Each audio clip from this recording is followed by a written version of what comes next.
All right, so first we're going to do a mini review, and then I'm going to give you a tech tip. ADT 2088.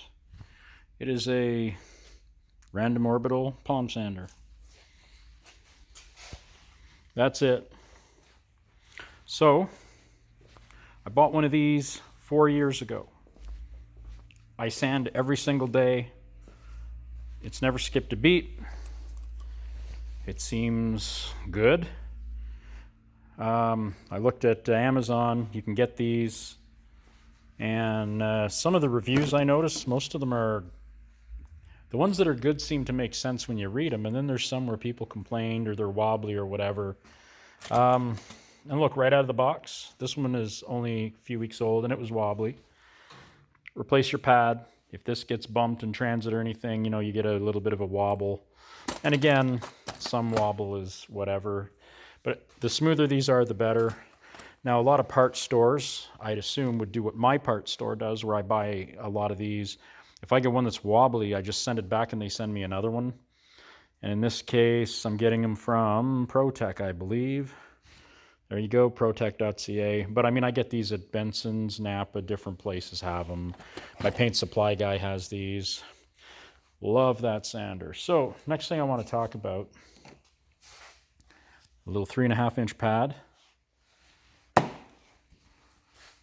3.5-inch paper. Sometimes you can't get in with this thing where you can get in with that. And when you go on Amazon for 40, 60, 80 bucks, you can buy these little mini sanders that are similar. This is my 4-year-old sander, and there's nothing wrong with it. It works good. But I always like to have at least 2, if not 3, kicking around, because you're going to need, if one fails, you just want to grab another one and keep going. But in the meantime, this is not a 3.5-inch pad. This is a cut down 6-inch pad. So what I did is I took one of my old pads. If I come up close here, you can see this hard ridge. That's this outer ridge right here where it's thicker. So you can see where there's tape on there. So what I do is I throw these in my drill press. And as they're spinning, I drop a blade gently down onto here. And I just let it slowly chew away until it gets through the plastic and into the foam. Then what I do is I set up, how would I explain that? The little tray on the bottom of the drill press, I set it up so that I can just hold a utility blade up and just let it drag. So it's real close. I make my line in the center, and I basically just spin this nice and slow. Now the cool thing, when it cuts through here, you can then angle it gently. And you see how it's angled? And it tears a little bit out, and it's not awesome. However, check this out.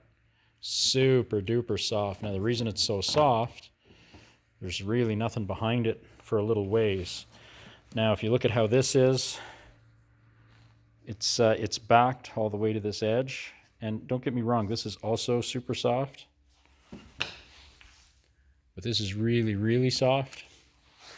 Now you can get different grits of that stuff. That's like a 120, which was too much. I've got a 320 on there now.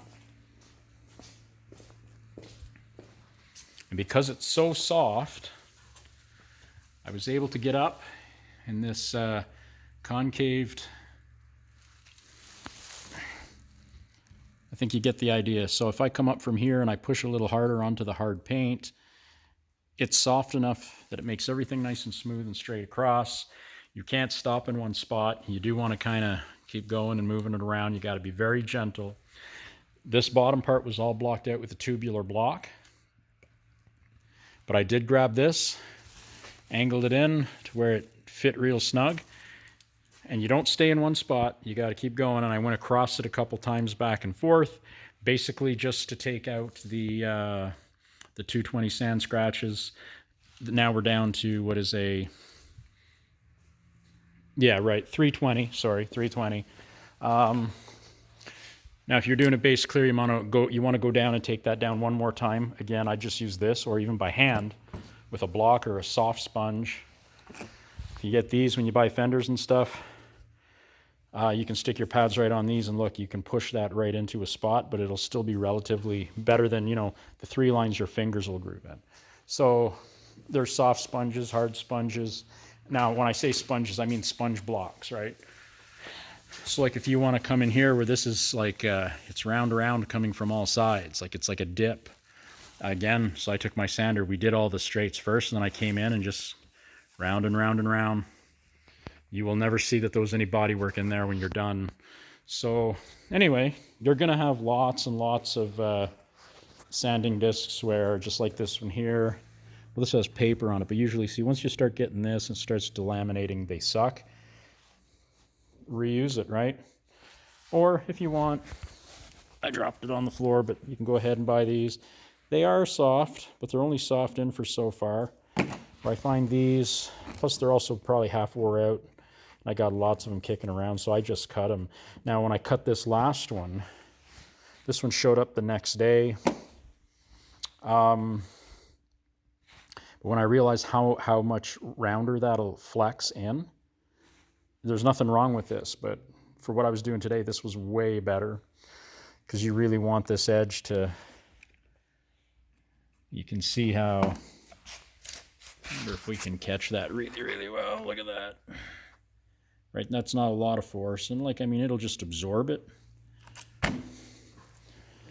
Now, you don't want to carve everything up with this, because this will not keep things straight. Use your blocks, make things straight. This is just for getting in there to get that last little bit to make it nice and smooth and everything feathered out nice. We ran it real light with a real light touch. So with a little bit of experience, you can do that. It's just like people say, oh, you can't use your big sander and block with this. Yeah, I can, but it took a lot of years before I got there. Anyway, that's the tech tip. Don't throw these out. Now, if you wanted it even softer, you could bring your blade in. Instead of cutting it here, we could come in and cut it here, and it would be even softer again. So, and be careful with how you do that. You know, if you have a machine that can do it, and a small milling machine, that's all well and good. Just make sure you cut in a way that if anything binds, it takes the knife away as opposed to throw it at you, right? So safety's up to you. Wear your glasses and goggles and earmuffs and all that stuff.